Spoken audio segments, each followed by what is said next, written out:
In this demonstration, we'll take a look at how to perform a vulnerability scan with Nessus.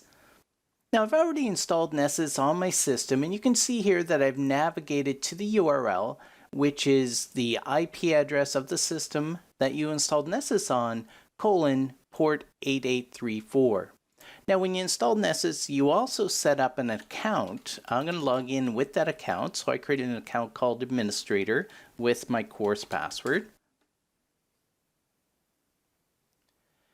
Once we go and log in, it pops up right away with the Welcome to Nessus Essentials to get started, launch discovery, and you plug in the IP addresses of your targets that you want to perform a vulnerability scan on. I'm going to close this window because what I want to do is show you how we can do a scan manually. So over here on the left, I have the My Scans selected, and then on the right, there's a button to create a new scan. So I'm going to create a new scan. And then it pops up with all these different scan templates. And each template does a different type of scan. So for instance, if you're just looking to discover systems that exist on the network, you could do a host discovery. Whereas if you want to go and perform a full detailed scan, for instance, you could do what they call an advanced scan. If you want to scan for vulnerabilities on a web server or web application, they have a template for that. You can see here we have web application test. So each template is designed to perform a different type of scan for, let's say, a different platform. Now in this case, I'm just going to do an advanced scan. So I'm going to click on the advanced scan template. And in our settings here, we specify the name of the scan. This is what you want to call it because it will get saved in your scans and you could rerun this scan over and over again. I'm just going to call this scan of client system. So I'm going to scan an IP address of a client system. I'm not going to fill in a description, but you could fill in a description. And then down bottom here in the targets, these are the systems that you want to scan. In this case, I'm just going to scan the one system, which is my client machine at the IP address of 10.0.0.101. And then I'm going to scroll down bottom here. The other thing I want you to notice is that you could go and upload a file that has a list of IP addresses that you want to scan.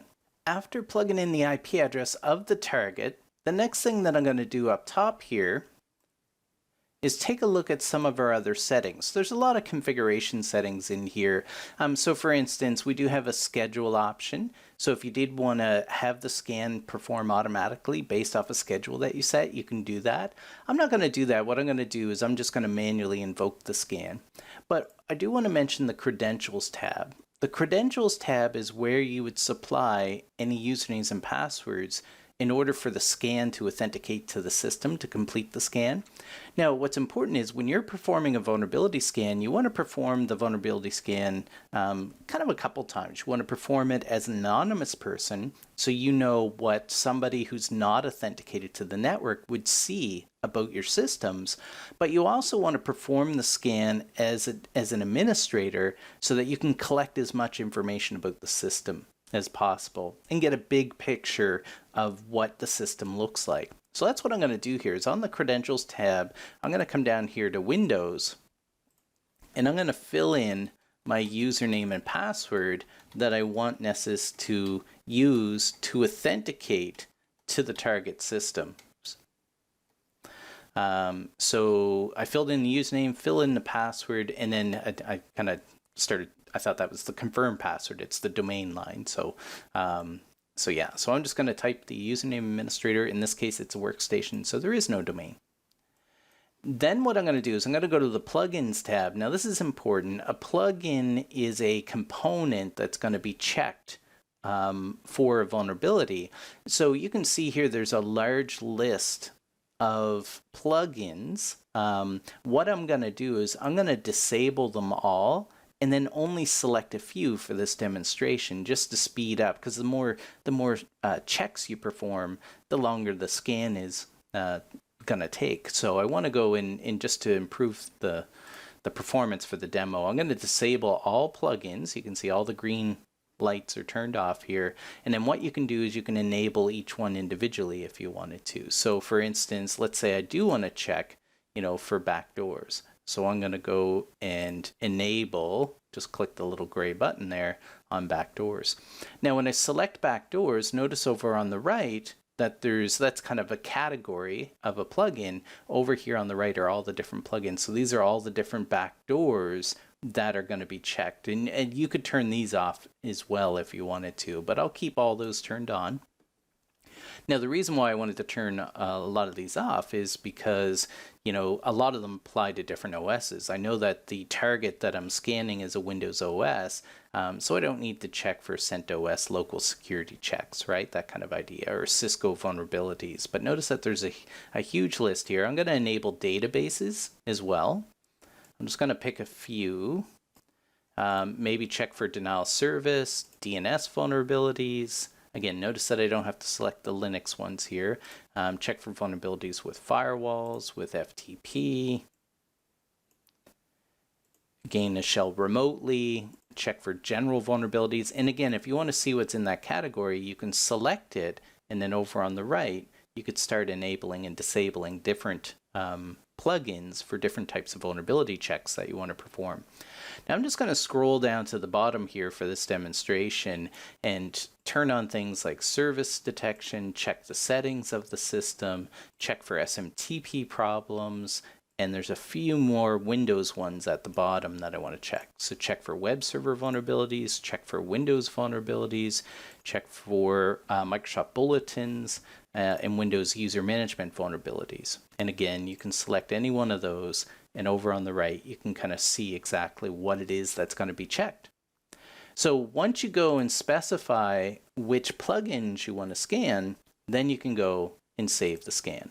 Okay, so once the scan is saved, you can see here I have my scan saved. It's called Scan of Client Systems. Notice that I'm on the list of scans on my scans over here. So I can see I have a scan called Scan of Client System. It's an on-demand scan, which means I manually choose to start the scan. And we can see the last time the scan was run.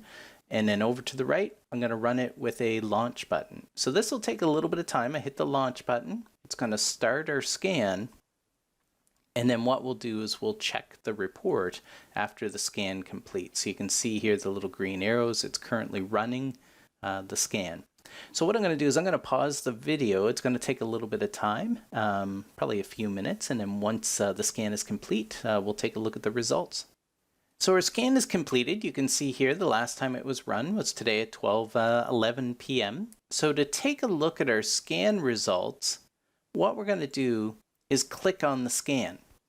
So I click the link for the scan. We can see up top here we've got tabs, so I can see that one host was scanned versus had you have scanned a number of targets, you may see a list of different hosts.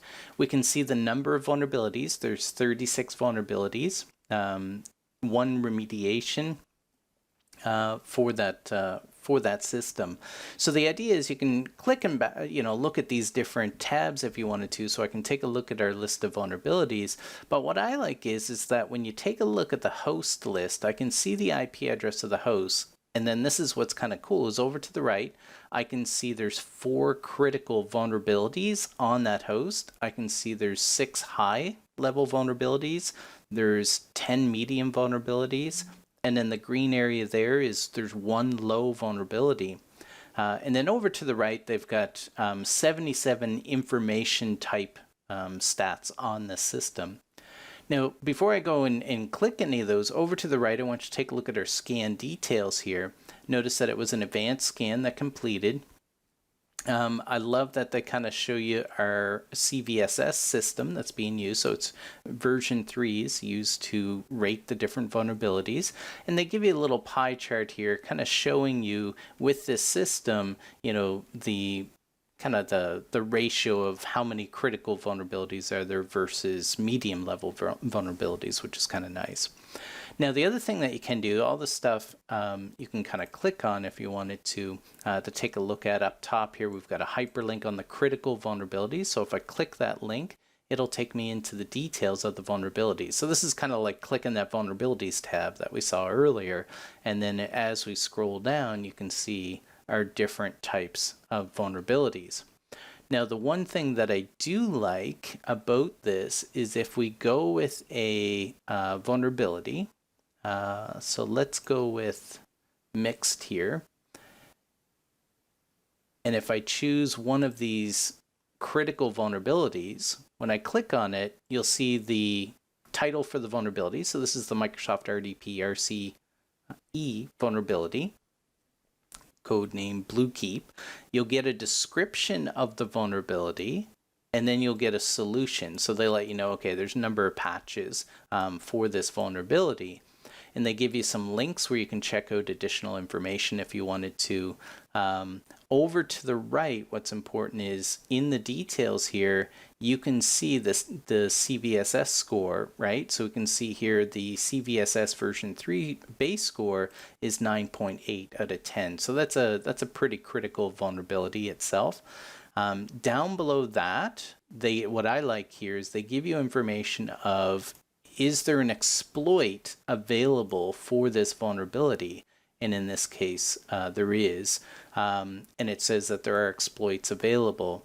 Now, also down below, you'll see the exploitable with, and they tell you we can use Metasploit to exploit this vulnerability. So right off the bat, you know, when assessing the security, I can do a vulnerability scan and I know, okay, there's this critical vulnerability on this system. But what's important is if I was turning around and doing like a penetration test, let's say, you know, early in the penetration test process, I'll do a vulnerability scan and I'll look at this output here with each of the vulnerabilities. So I know, oh, okay, so there is a vulnerability. But from a penetration testing point of view, I want to exploit that vulnerability. So they're telling you, yes, there are exploits available, and this is the tool you can use. So I would then go to my Kali Linux system, go into Metasploit, and I would search for, you know, these keywords. So Bluekeep or CVE 2019-0708. And I would go and use Metasploit to exploit the vulnerability if I was performing a penetration test. Now, if I'm not doing a penetration test, maybe it's just a vulnerability scan, I would just have this as a report and note that, okay, this is a vulnerability that does exist and it is a critical vulnerability. And we need to patch the systems to fix this vulnerability. So in this demonstration, you saw how to perform a vulnerability scan with Nessus.